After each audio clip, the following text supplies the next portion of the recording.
Alright, check, sound check. We will start with our module number 19 sa micro. Para micro. Alright, guys, wala ko gamit sang mic subong, sang Jabra. Ginagamit kong mic subong ang iya sang laptop lang. So, mas tudo ni siya. Pero mapalapit lang ako sa screen. Alright, let's start. First is we have poliomyelitis, polio. Guys, batian nyo na ang polio. Kag naagyan na naton ni sa lecture, pero sige lang, do padalman siya gamay. Alright, polio is what? Polio is an infectious disease characterized by changes in the CNS. Ano CNS? Central Nervous System. Ano na ang Central Nervous System? Magamak Central Nervous System, central, brain and spinal cord, which may result in pathologic reflexes, muscle spasms, and paralysis, slightly or partial paralysis or paralysis kit. Okay? Tandaan ang causative agent, Lidio debilitans. Lidio debilitans.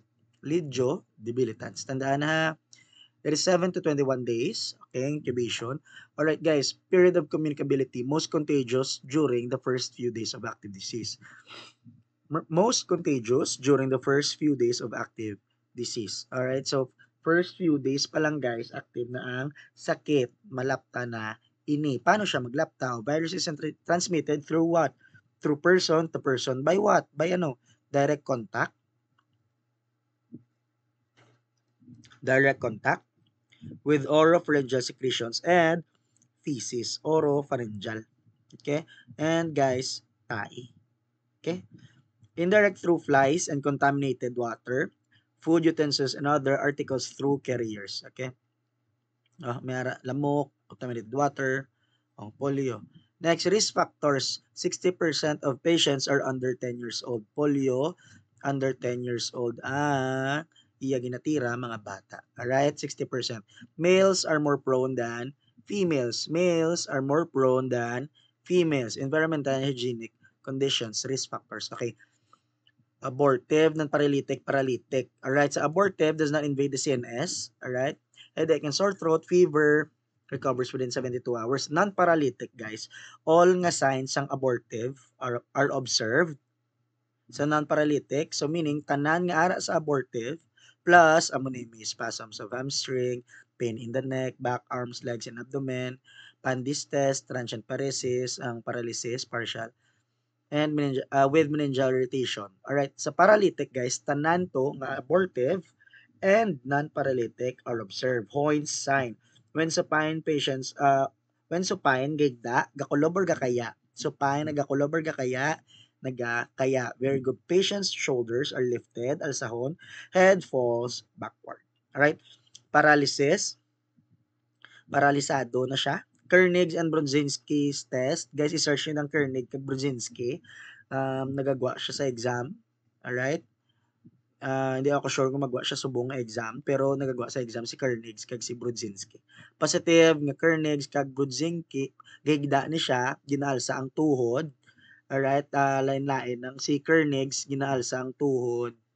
Search ta. Kernig. Alsa ang tuhod. Nari na, very good, duwa sila. Ang si ano ya, ay ano na ako. Si Brudzinski ang liog. Right? Ano naman, agamay-gamay. Alright, paano nito ako? Ay, ambot. Basta, ari na lang ako tanday. Kernig sign, knee extension is painful. Knee extension is painful. Si KE ha, Kernig. KE, knee extension. Si Brudzinski, guys, ang liog na. Alright, ang liog. Muscle paresis, hypersensitivity, complications, pwede nga madagdag sa respiratory failure, circulatory collapse, electrolyte imbalance, bacterial infection. Diagnostic procedures, stool culture, CSF, alright, CSF is cerebrospinal fluid. Cerebrospinal fluid, mag-check sang ang diagnostic procedures. Treatment, guys, analgesic, sakit ulo. Sa sakit. Hindi na sakit ulo. Basta sa sakit, alright? Moist seat application, bed rest, and paralytic polio requires rehabilitation using PT, braces, corrective shoes, and in some cases, orthopedic surgery. Siyempre na, ano siya mo, na paralisado, so kinahanglan sang rehab. Alright. Management is perform neurologic assessment but don't demand any vigorous muscular activity. Hindi lang pag-ipilita gid nga magulang gid. Amo na, check BP, watch out for fecal impaction due to immobility, wash hands, of course, oral care, skin care, dispose of excreta and vomitus properly, of course, kay di ba galakta siya. So, halungan gid. Next is prevention control, OPV, proper disposal, JIT, isolation, start precaution, sanitation, next, right, rabies, guys, rabies, hydrophobia, Lysa, is an acute viral infection to man through saliva infected animal, guys, not only sa ido lang ha, si rabies, pero syempre may kuring, may paniki, guys, amo na. Tandaan ang etiologic agent niya si rhabdovirus. Tandaan si rhabdovirus. Rhabdovirus, 10 to 15 days in human, 10 to 15, 10 days to 15 years. Amo ni siyang namin ko. At sir, yung kagat ako sang last 2, wala man ko na, kinanlan pa Japon, magpa-anti-rabies. Guys, yes, kinanlan. Kaya nga, 15 years pa na ya, base pwede magwa. Sir, 14 years na, wala gyapon. 15 years mo. Alright, so lawig siya. So 10 days to 15 years, guys, depende sa kalayon. So amo ning ginamin ko, distance of bite to the brain. And extensiveness of the bite, species of animal, alright, kung ano klase nga sapat. And resistance of host. Alright. Next 3 to 5 days before the onset of symptoms until the entire course of illness. Mode of transmission, of course, kagat, ginamba natin gina. Virus is present in the saliva of an infected animal. Direct contact of saliva to the mucous membrane. Next, prodromal invasion phase. Alright, prodromal. Characterized by what? Fever, anorexia, malaise, sore throat, copious salivation, galaway, lacrimation, perspiration, irritability, dugagwa gid ang pagka sang ito. Mental depression, melancholia, marked insomnia, tulog. Pain at the site of the bite, of course, sakit. Sensitivity to light, sound, and temperature. Anesthesia, numbness, and tingling, burning, concentrations to the site of the bite. Mild dysphagia.